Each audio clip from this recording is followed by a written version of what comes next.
Hello, welcome back, and thank you for tuning in to another episode of Defining Femininity, a YouTube channel dedicated to all women, for women, by women.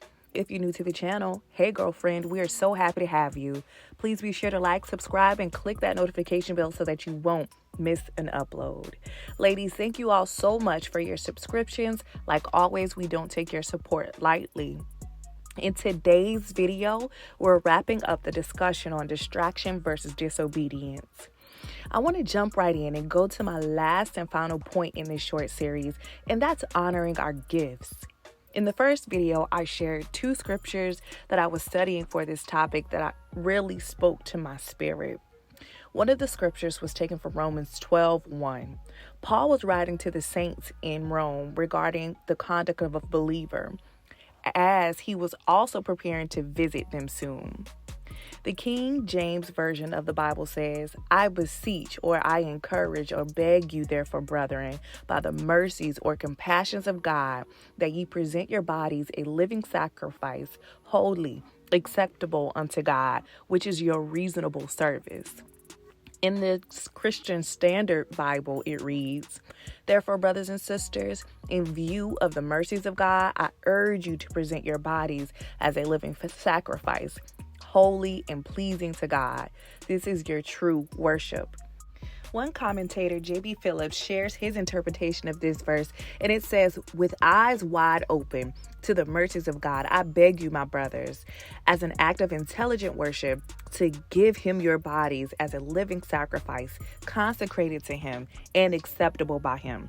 He continues his interpretation, flowing into verse 2, saying, "Don't let the world around you squeeze you into its own mold, but let God remold your minds from within so that you may prove in practice that the plan of God for you is good, meets all his demands, and moves towards the goal of true maturity."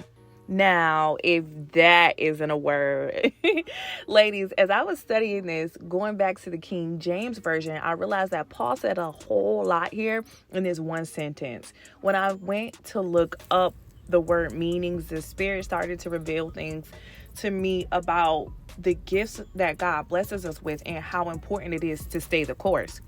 Let me share a few key words and phrases that spoke to me. Present your bodies was the first one. One of the definitions in Hebrew means to bring into one's fellowship or intimacy. To grow intimately with someone or a thing, that thing being our gifts, requires intentional focus and discipline. To be intimate with God, to understand his direction for you, requires times of prayer, devotion, praise, and worship, removing all distractions. Another thing that stuck out to me was as a living sacrifice. So present your bodies as a living sacrifice. Those that are in Christ know that we kill our flesh daily. We are living sacrifices, living beings who make a choice to die to flesh daily, presenting our bodies, our minds, our will, and emotions on the spiritual altars that we create in daily communion with God. This takes discipline of the will or desire, one commentator said. Time spent with God is a sacrifice to God. It is in this time that we become equipped with the spiritual tools and knowledge to go forth in full vigor. We are fresh, strong, efficient, active, and powerful.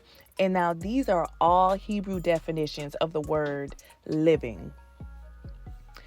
The last phrase that stuck out to me was, "This is your reasonable service." Present your bodies as a living sacrifice to God, wholly acceptable, as this is your reasonable service. Or this is the most logical service. Service in Hebrew meaning service rendered for hire.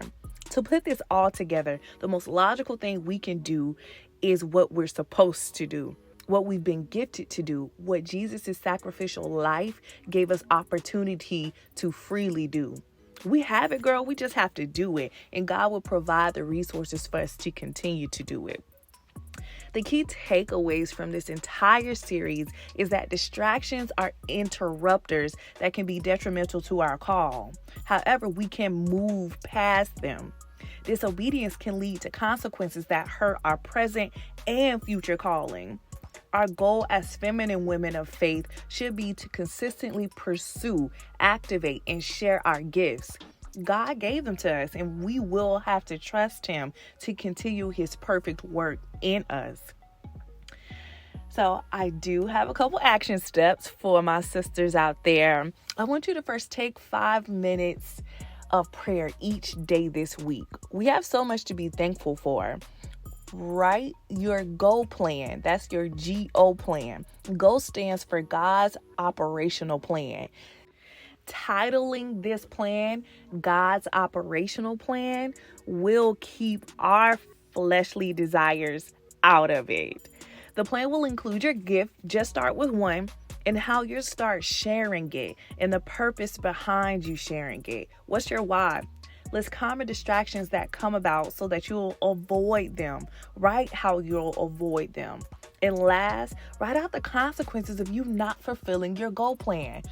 What's going to happen? What will be affected now and in the future if you don't answer this call on your life? Ladies, we got this.